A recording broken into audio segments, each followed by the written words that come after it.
to begin with, the conditional if clause sentences. The conditional sentences, generally we use if in them. Conditional if. There are 4 kinds of conditional sentences. The zero condition, first condition, second condition, and the third condition. So here we go with the zero condition. Zero condition, they are the sentences that are based on facts, scientific facts, or it can be things that do not change. On the whole, you can say it's the sentences we come to know about the general truth. They speak about the general truth. Actually, the zero condition, it's not a real condition. I'll let you know. If can even be replaced over here. So here, in zero condition sentences, zero condition, we make use of if plus simple present tense proceeded again followed by present simple. Again it's the simple present tense. This is the formulation of zero condition if clause sentence. It is if plus simple present plus simple present. Look at this sentence. If you heat water to 100 degrees Celsius, it boils. So here you can see that if you boil water, you must have seen it's made up of 2 sentences. The first one with if you boil water or if you heat water, if clause plus it boils. It boils is the main clause. You must have noticed that in this sentence, in the if clause, we have made use of simple present tense. If you heat water to 100 degrees Celsius, main clause is it boils.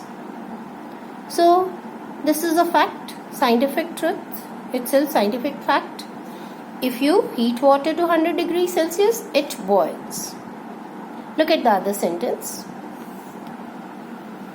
If you wear a sunblock, if you wear a sunblock, you don't get a tan. Again, it is there that if you wear a sunblock, what will happen? You won't get a tan. So here, if you wear a sunblock, that is the if condition, simple present, followed again by main clause, that is also in simple present tense. You don't get a tan.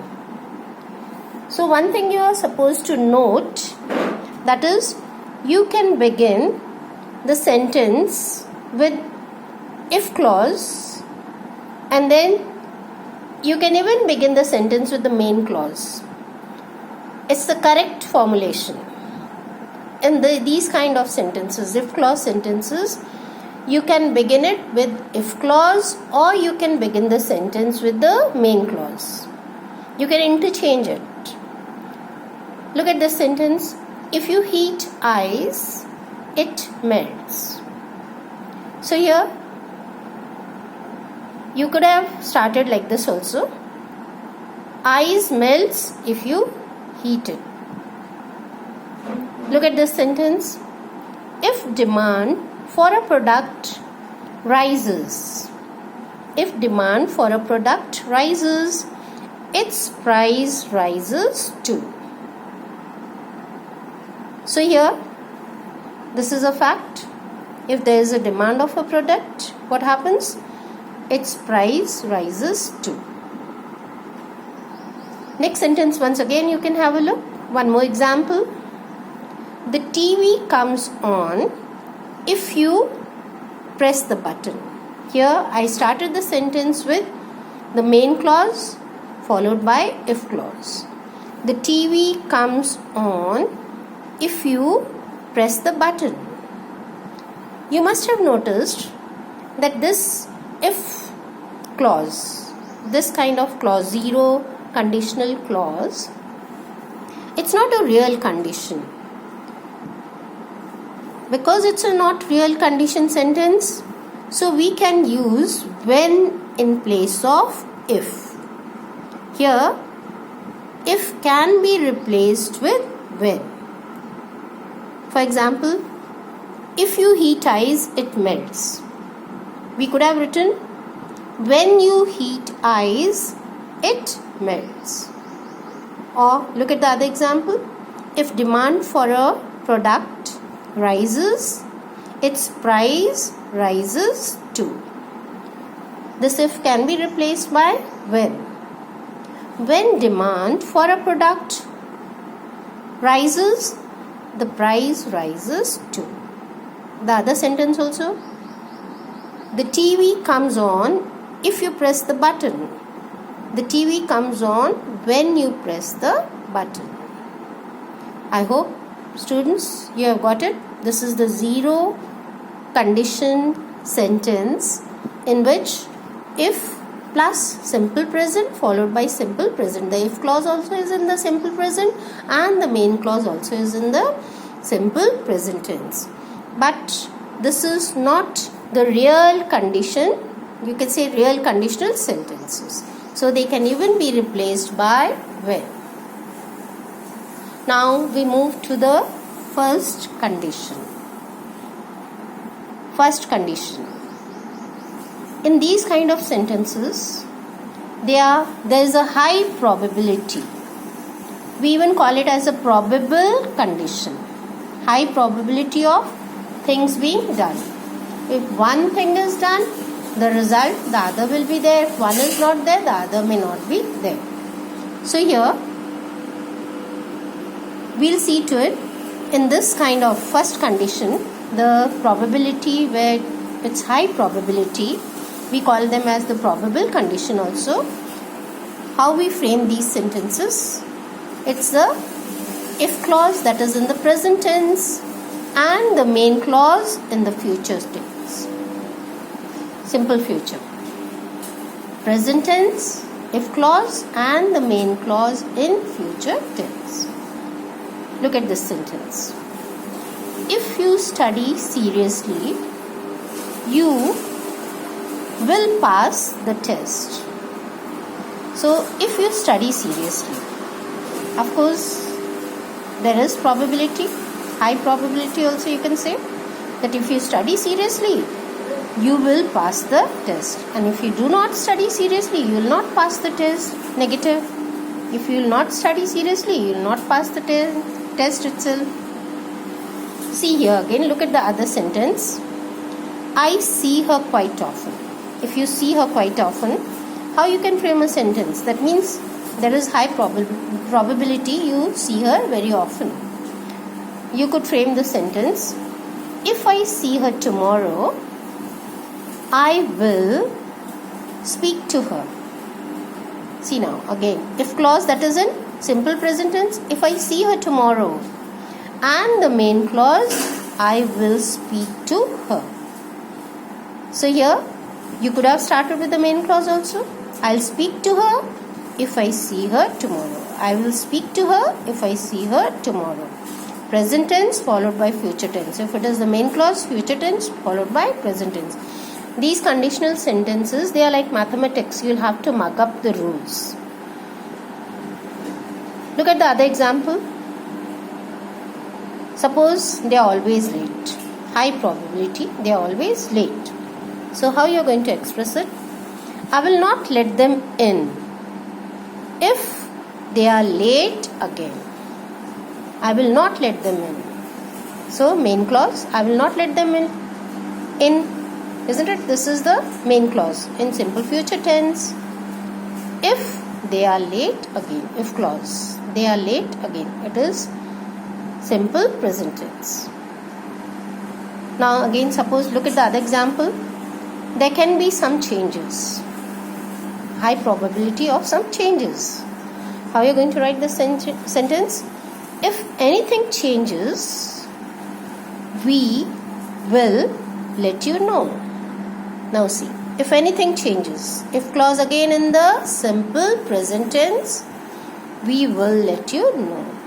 We will let you know. Will let you know is the main clause, that is in the simple future tense. So once again, the first condition, that is the probable condition. If one thing happens, the another can happen. If one does not happen, the another may not happen. So, like if it rains, I will not go out to play. If it rains tomorrow, I will not go out to play. Or I will not go out to play if it rains. Isn't it? So, that was the first condition. The next we move to the second condition. The second condition, that is the past tense. In the if clause, it's the past tense, second form of the verb, simple past, followed by would. Would plus first form of the verb. Once again, the second condition. Before we proceed to the second condition, I would let you know where we make use of these sentences. Generally, these kind of sentences, they are purely imaginary. It can be hypothetical, unreal situation. Once again, purely imaginary, unreal situations, hypothetical. We call it as the second condition, where the if clause takes the past tense plus the main clause takes would plus first form of the verb. Look at the sentence. If I won a lottery, I would buy a Ferrari. See now, I cannot win a lottery. How can I buy a Ferrari? It's just based on my imagination. If I won, what is won over here? That is the simple past tense. Win, won. If I won a lottery, I would buy a Ferrari. Look at the other sentence.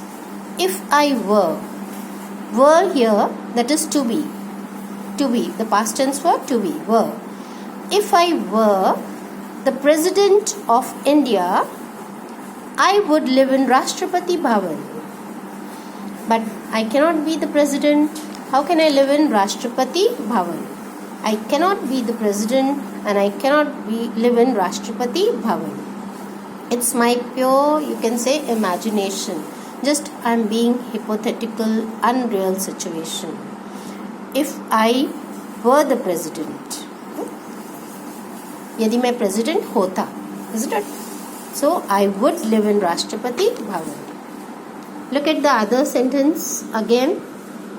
This is, if I were you, I would help the poor. But how can I be you? I can't be you, isn't it? If I were you, I would help the poor. But I can't be you, so how can I help the poor? The other sentence, if I had some money. Now see, if clause again. If I had some money, I would give you. Again here, if clause, that is in the simple past tense. Had here stands for past tense of to have. If I had some money, to have, past tense becomes had. If I had some money, I would give you. Again the main clause, it takes would plus first form of the verb. Or you could have started with main clause also. I would give you money if I had some money. I would give you money if I had some money. Or if I had some. One more example. If anything changed, we already have done the first condition over there. If anything changes, I will let you know. Now look at the same sentence. The other way we put it. If anything changed, we would let you know. So there is very low probability of any changes. In case it changes, we would let you know. If clause again in past tense, main clause, it takes would plus first form of the verb let. If anything changed, we would let you know. But at the same time, look at this sentence. Just try to compare it. The comparison. Now here again I am saying, if I become the president, I will make a lot of changes.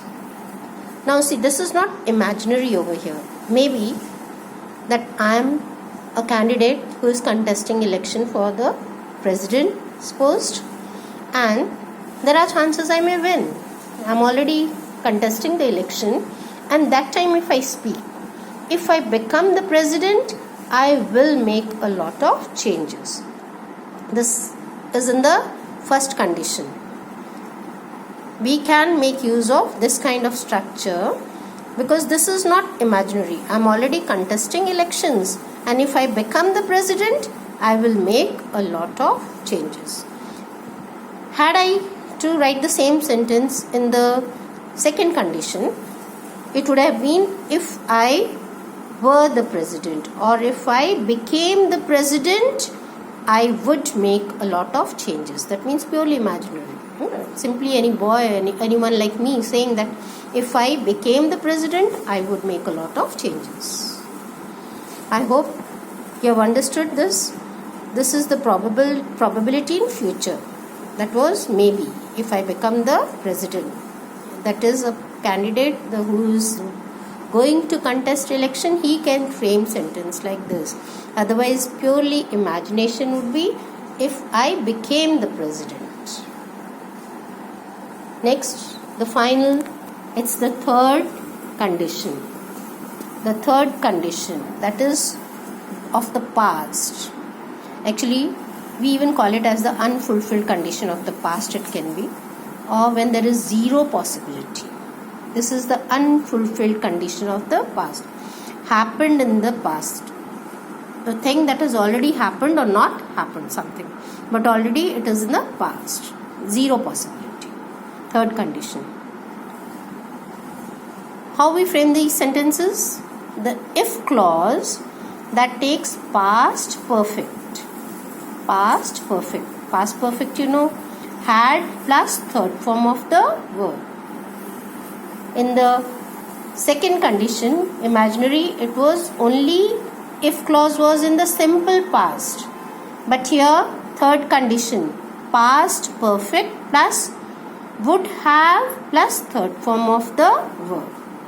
Would have plus third form of the verb. No need to write could have and should have also. So you may only write past perfect plus would have plus third form of the verb. Past perfect also takes had plus third form of the verb. So this third condition with such kind of structures, that is the unfulfilled condition of the past, happened in the past. So the consequences may be or may be not, zero possibility. Look at the sentence. If you had worn a sunblock. If you had worn, had plus third form of the verb. This is past perfect. Had plus third form of the verb. So if you had worn a sunblock, you wouldn't have got a tan. That means you already have got a tan. You did not put on sunblock and you already have got a tan. So this is the condition, unfulfilled condition of the past. It has already happened. You did not put on your sunblocks and so you already have got a tan. If you had worn. If you had worn. Had worn is past perfect. And here you would have got a tan. Would have plus third form of the verb. Again, the next sentence. If you hadn't warned me, I would have told mother about your test result. That means you had already, this has happened, you had warned me earlier, so I did not inform mother about the test result. So if you hadn't, but if you hadn't warned me, hadn't warned, negative sentence for past perfect, had plus third form of the verb. If you hadn't warned me, then I would have told mother about the test result. Look at the other sentence. If I had known of your arrival, if I had known of your arrival, I would have reached the station. That means you have already arrived. I did not know about your arrival, so I could not reach the station. Unfulfilled condition of the past. Had I known. This sentence can be written without if also, the meaning is just the same. Had I known of your arrival, I would have reached the station. Here, if is understood. If I had known. The other sentence. If I had seen her. If I had seen her. Had seen. Past perfect. I would have spoken to her. That means I didn't see her. She's already there. She was already there. But I didn't see her, so I couldn't speak to her. If I had seen her, I would have spoken to her. Would have spoken to her. The last one again over here. If anything had changed, the same sentence which we had changed for the first condition, second condition, and the same one again I have taken for the third condition. But look at the sentence. If anything had changed, we would have let you know. Now see, if anything had changed is past perfect. We would have let you. Nothing as such has changed in the past, so we did not let you know about it. If anything had changed, we would have let you know. The same sentence in the beginning it was no. If anything changes, we will let you know. Second clause it was, if anything changed, we would let you know. And here that was imagination. There is less probability. Here something already, nothing has changed. So if anything had changed, we would have let you know. Students, please revise it. Twice you may go through it, because very soon again I am going to give you exercises to solve. So alright, this brings me to the end of this lesson, and I am sure that most of your doubts that must have been cleared by now.